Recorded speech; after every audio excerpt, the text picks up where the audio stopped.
Obrazuje kadrove i bavi se naučno-istraživačkim radom pod nazivom Savetovanje o biotehnologiji.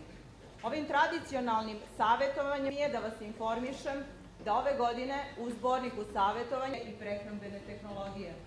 Radovi su zadovoljstvo što vas vidim u ovolikom broju i svojim prisustvom, pre svega ministar poljoprivrede i njeni saradnici, zatim kolege sa univerziteta. Želim dobrodošlicu, a sada ću prepustiti reč dekanu Agronomskog fakulteta.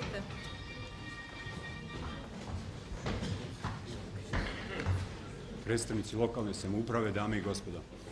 Čast mi je i kvalitetan rad na ovogodišnjem jubilarnom savetovanju o biotehnologiji.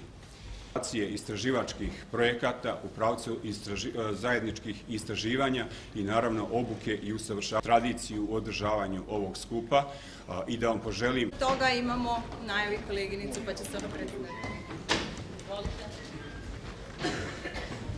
Poštovani organizatori 20. jubilarnog savetovanja o biotehnologiji, dame i gospodo, koleginice i kolege, cenjeni poljoprivredni proizvođači.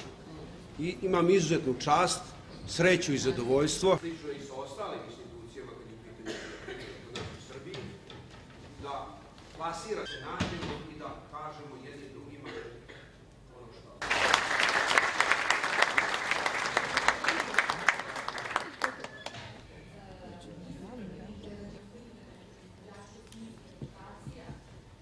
Instituta za različitu eksploataciju.